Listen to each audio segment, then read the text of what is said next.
अस्सलाम वालेकुम ख़वातीन और हज़रात and welcome back to a brand new episode of Samaa money.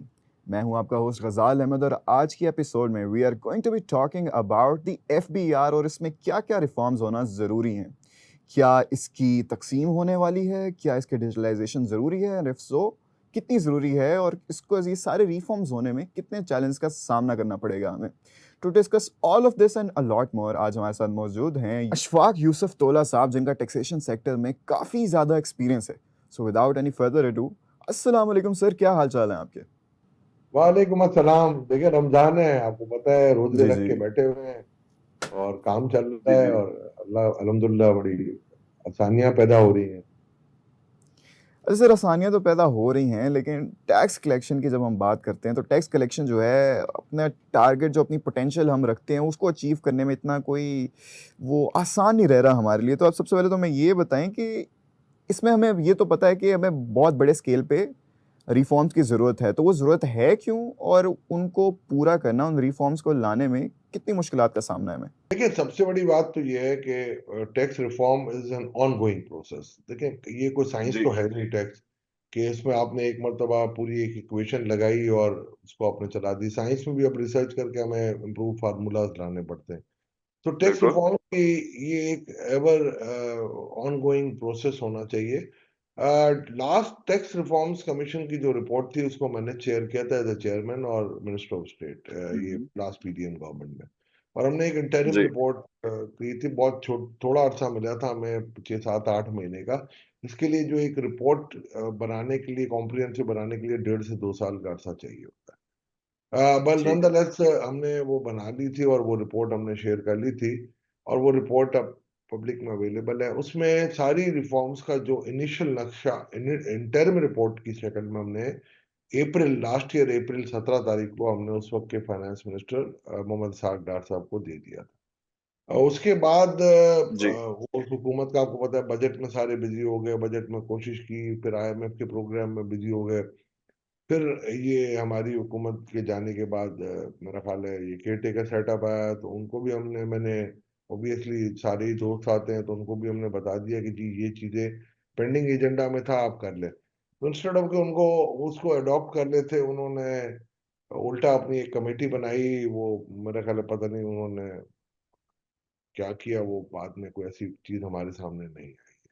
जी, और उन्होंने फिर कमिटीज की कुछ प्रेजेंटेशन थी और वो पता नहीं कैबिनेट में दे दी और कैबिनेट ने इसको बड़ी डेलिब्रेशन के बाद अप्रूव किया। मेरा ख्याल है उसमें कुछ सब्सटेंशियल चीज नहीं थी सिवाय डिजिटाइजेशन के, जो कि आपको पता है कि बड़ी ओपन सीक्रेट सी है। तो एक तो उस चीज ठीक की है। जरूरत। दूसरा, पोटेंशियल इसलिए आप टैक्स का अपना कलेक्ट नहीं कर हुँ, सकते, जो मैं आपको बड़े वसूख के साथ कह सकता हूँ कि हमारे स्टेक होल्डर्स है ना, जो वो टैक्स, रसल लॉन्ग का एक बड़ा अच्छा कोट है गजाल, कि जी, don't tax me, don't tax you, tax the person behind the tree. तो जब हमने रिपोर्ट लिखी और हुँ, सबने पढ़ी ना, तो हर कोई यही कहता था कि यार आपकी बड़ी अच्छी रिपोर्ट है, पर हम पे जो आपने रिकमेंडेशन किया ना वो ठीक नहीं है। उसमें पॉलिटिकल हुँ, पार्टीज के भी स्टेक होते हैं, उसमें आपको पता है कि बिजनेसमैनों के भी स्टेक होते हैं, उसमें एग्रीकल्चरिस्ट के भी स्टेक्स होते हैं। तो हर स्टेक होल्डर कहता है कि मैं टैक्स नहीं दूंगा, बाकी सबसे आप लगा। तो ये चीजें जी, मेरा ख्याल है बड़ी सोचनाक है, मगर ये रियल है। जैसे हमने लास्ट की रिपोर्ट लिखी थी, तो उसमें जी, एक जी, बहुत बड़े बिजनेस टाइकून ने ये कह दिया कि जी over my dead body, this is my red line.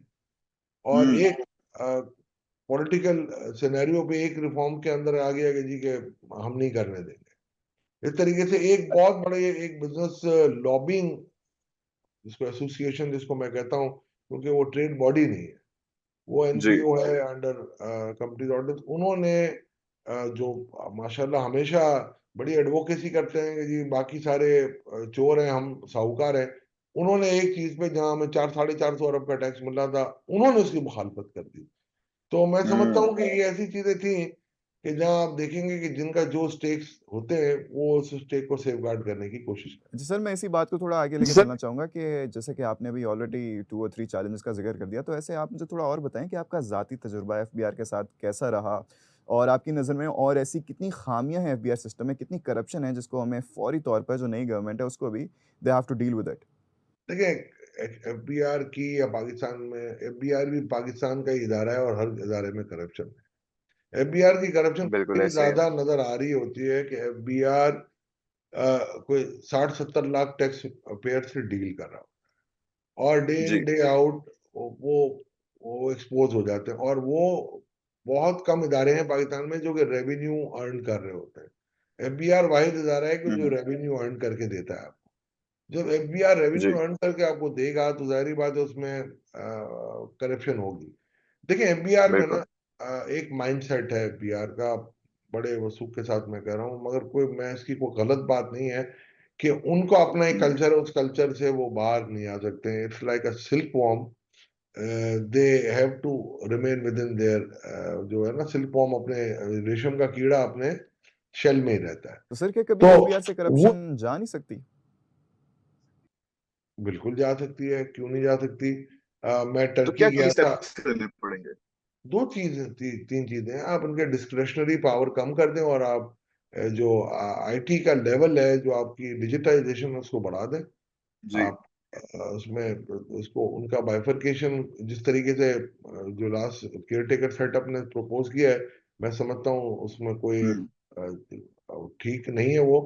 उसको आपको करना पड़ेगा अलग अलग। जैसे मैं आपको बताता हूँ, आपको अपील मैकेनिज्म को बिल्कुल अलग कर देना पड़ेगा, ऑडिट मैकेनिज्म को बिल्कुल जी। अलग करना पड़ेगा, आईटी को इंडिपेंडेंट करना पड़ेगा, एचआर को इंडिपेंडेंट करें। ये चार चीजें अगर आप कर दें, और आप इनको, अगर आप पॉलिसी को अलग कर दें, इन चीजों को अलग कर दें, तो आपके पास ये बड़ा अच्छा रोम है। मैंने एक आर्टिकल लिखा था, beyond out of the box, ये 2000 मेरा ख्याल है 15-16 की बात है। तो उसमें ये सारी चीजें मैंने लिखी थी, उस वक्त लिखी थी।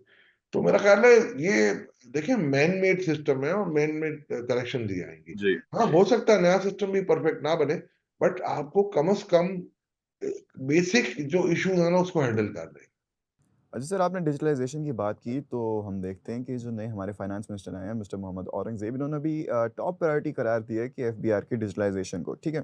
तो do you really see it happening in the near future? कि आपको क्या लगता है? क्योंकि ऐसे प्रपोज़ल तो केयरटेकर गवर्नमेंट ने भी दिए थे, हमने देखा कि उनको भी बड़ी ज़्यादा मुज़ाहमत का सामना करना पड़ा, तो अब क्या औरंगज़ेब साहब इसमें कामयाब हो पाएँगे?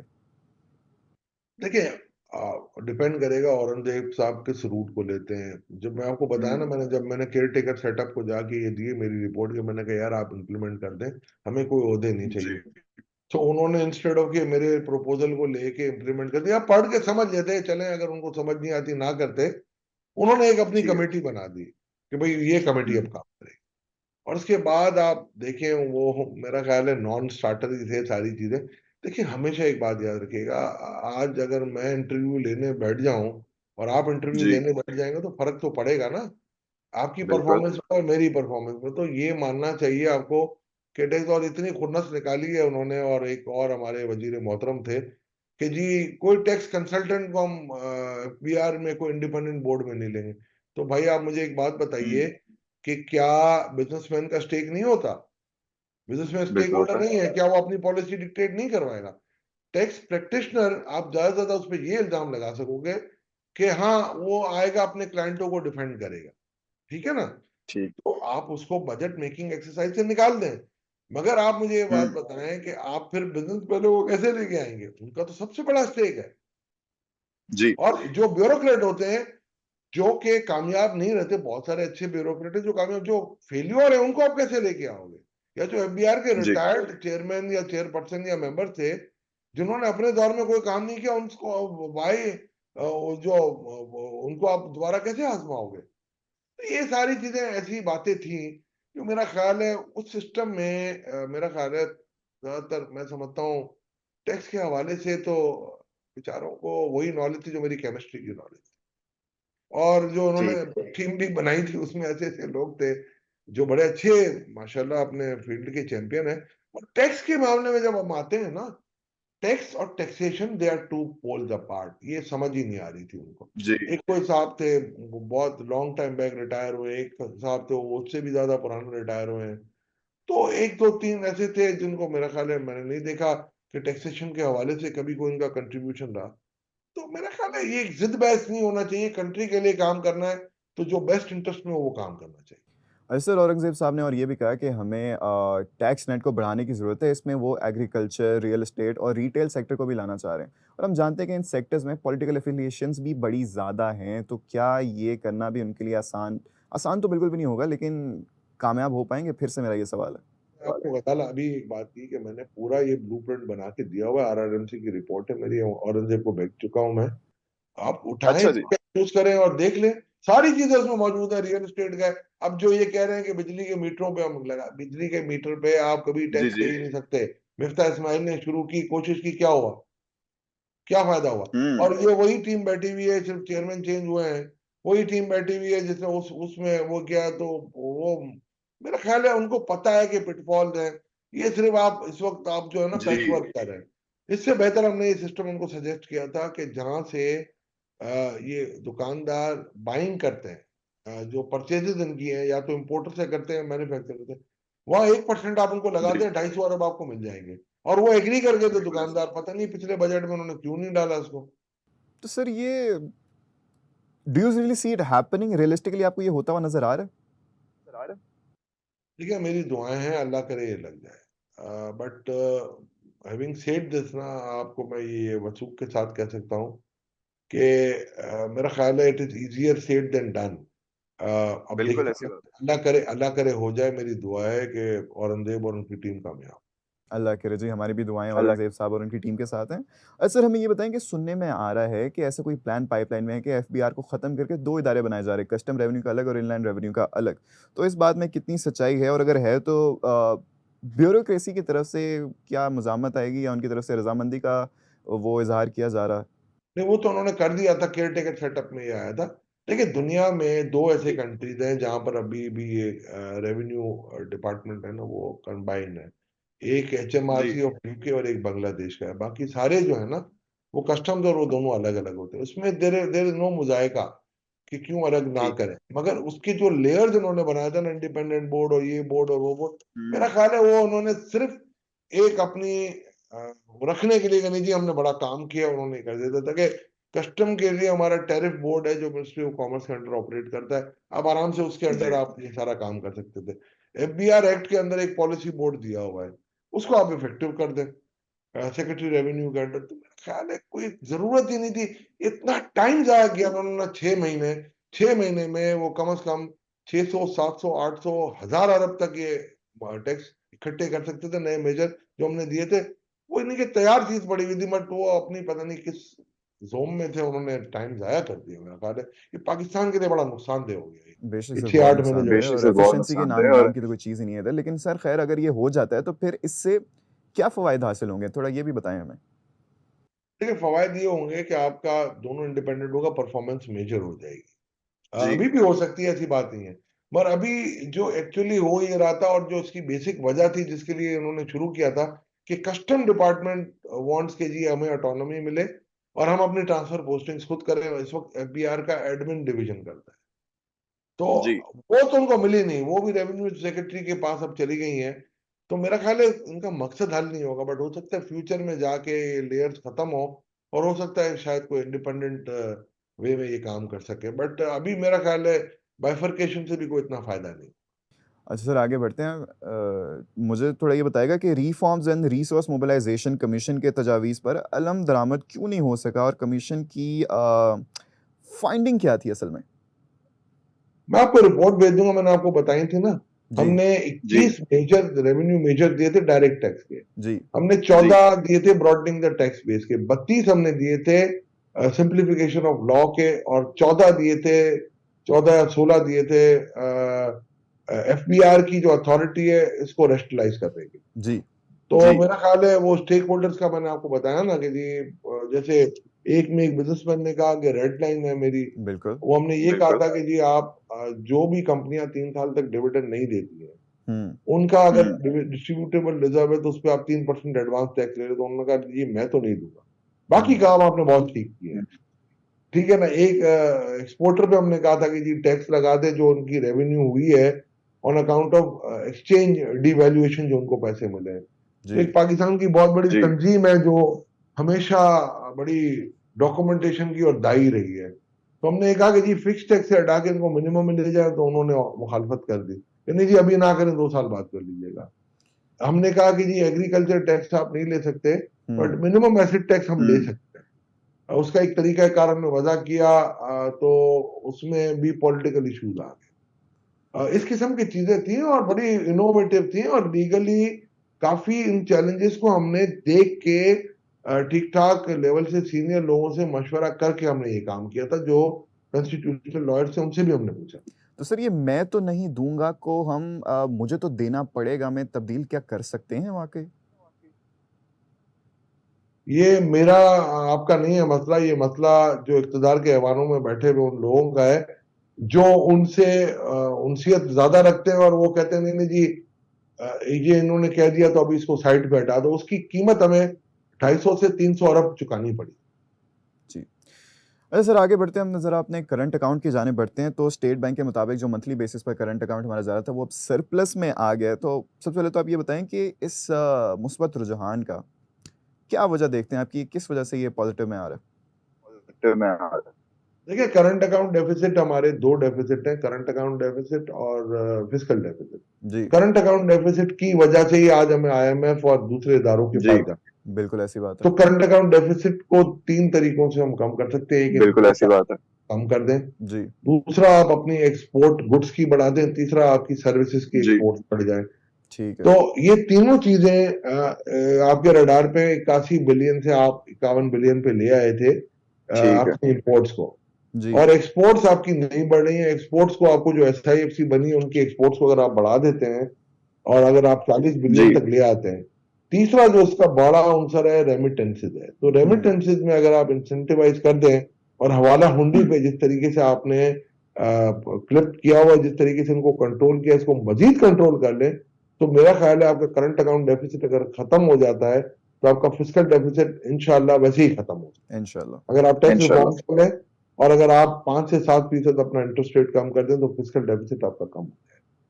तो सर क्या सरप्लस करंट अकाउंट मईशत में बेहतरी की अलामत है? जैसे कि बड़े ज़्यादा माहिरीन का मानना है कि ये इंपोर्ट्स पर पाबंदियों की वजह से आ रहा है और जिसका नुकसान कम टैक्स कलेक्शन की सूरत में भी निकल सकता है।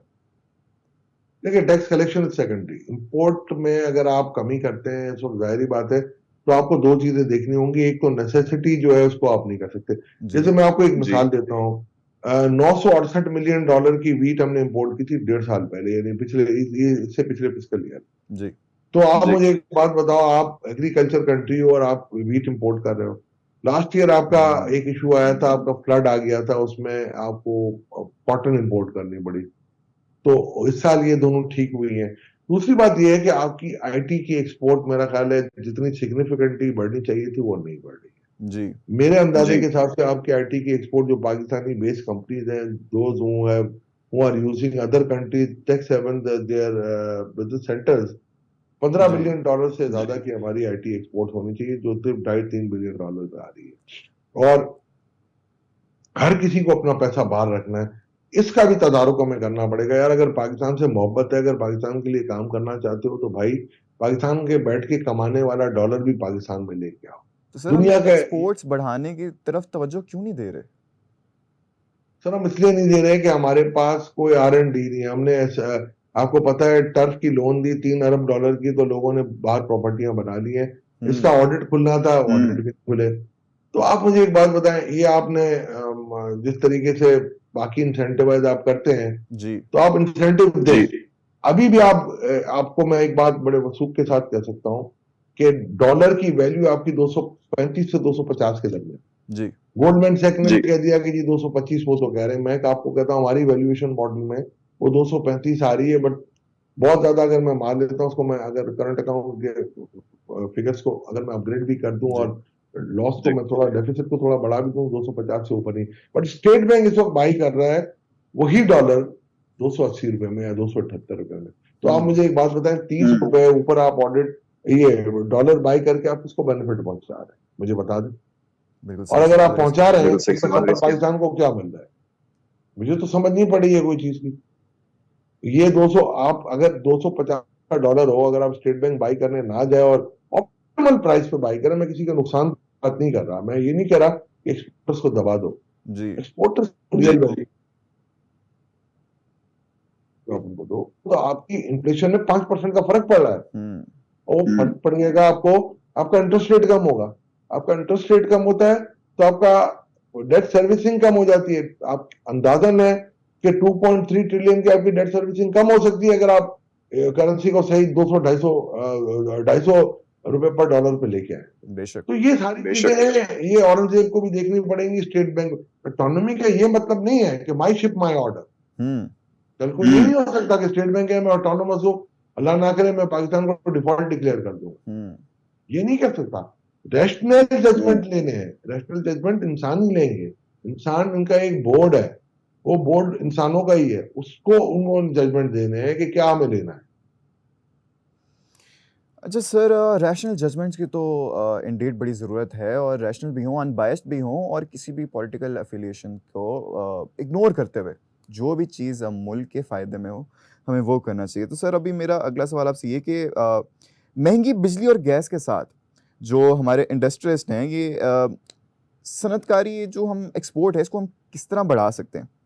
और क्या आईएमएफ प्रोग्राम में एक्सपोर्ट इंडस्ट्री के लिए कोई रिलीफ देना हुकूमत के लिए मुमकिन होगा? मैं नहीं समझता कि, देखें, आपको है ना इन बिजनेसमैनों को कॉम्पिटिटिव रखना पड़ेगा वो किस तरह? दूसरों को। वो किस तरह?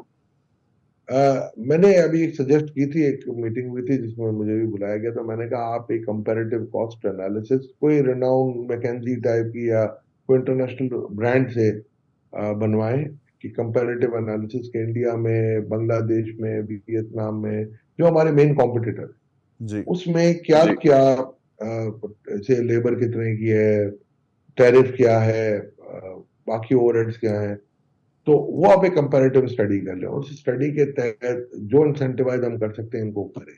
जी मैं आपको एक मिसाल दे देता हूँ। हमारे पास एक्सपोर्टर आते थे, उन्होंने कहा कि जी जो मार्कअप है आपका रीफाइनेंस पे बहुत ज्यादा है, जी तो इंडिया में इतना है, बांग्लादेश में इतना है, तो हमने उनको ये रिक्वेस्ट की कि आपकी जी एक्सपोर्ट एलसी आप डिस्काउंट करवा सकते हैं, आप बैंक के पास चले जाएं, वो 3% पे अवेलेबल है। तो कहते नहीं नहीं नहीं नहीं नहीं नहीं यार, वो फिर हमारे लिए प्रॉब्लम होती है, क्योंकि हमें फिर वो डॉलर का रेट वो नहीं मिलता, जिस दिन का एलसी का रेट होता है वो मिलता है।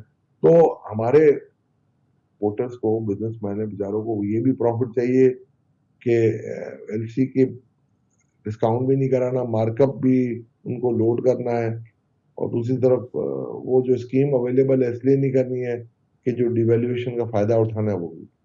तो सर इस तरीके से बिजनेसमैनों को भी सोचना होगा, गवर्नमेंट को भी सोचना होगा। हमने टर्फ दी, हमें क्या एडवांटेज मिला मुझे बताइए ना।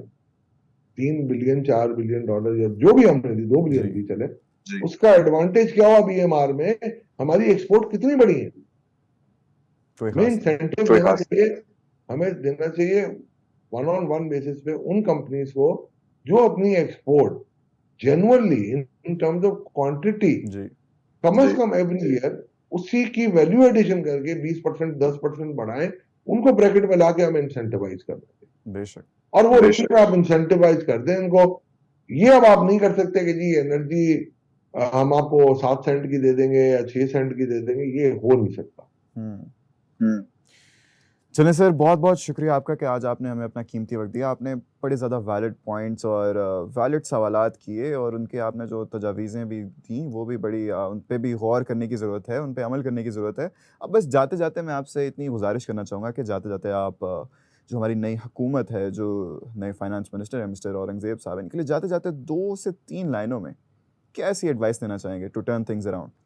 देखिए, इनको मैं एक बात कहूंगा कि पहले तो रुपी को अपने लेवल पे लेके आए। हम्म ये नहीं हो सकता कि आप महंगा बाई करें और आप रिजर्व्स को बिल्ड करें। एक तो ये हो गया, दूसरा ये है इनके लिए कि आप इंटरेस्ट रेट को कम करें, इस इंटरेस्ट रेट पे बिजनेस ऑपरेट नहीं हो सकते। Last but not the least, मैं उनको ये कहूंगा, टैक्स सर, किसको रिफॉर्म्स की कम करें? रिपोर्ट सॉरी, मेरे आपकी पास आवाज़ तैयार कट गई थी। है। आप कोई नया तजुर्बा ना करें, वो देख लें। अगर आपको दुनिया से किसी भी एक्सपर्ट को ला के हम इनको बैठ के ना समझा देंगे, तो मैं ये जी समझता हूँ ये 3 चीजें अगर इस पे अमल कर लेंगे तो मुझे इंशाल्लाह नजर आ रहा है कि कामयाबी इनके कदम चलेगी। चलें, once again thank you so much sir for giving us your time. और जैसा कि आपने कहा, मैं भी आपकी तरफ से औरंगज़ेब साहब को कह देता हूँ कि टैक्स रिफॉर्म्स की रिपोर्ट पड़ी हुई है अशफाक तौला साहब की तरफ, तो इनके पास जाके प्लीज़ इनसे ज़रा राब्ता कर लें। बाकी आप सब देखने वालों का भी बहुत-बहुत शुक्रिया। This was it for today. आपसे मुलाकात होगी इंशाल्लाह इन द नेक्स्ट एपिसोड। तब तक के लिए अपना ढेर सारा ख़्याल रखिएगा। अल्लाह हाफ़िज़।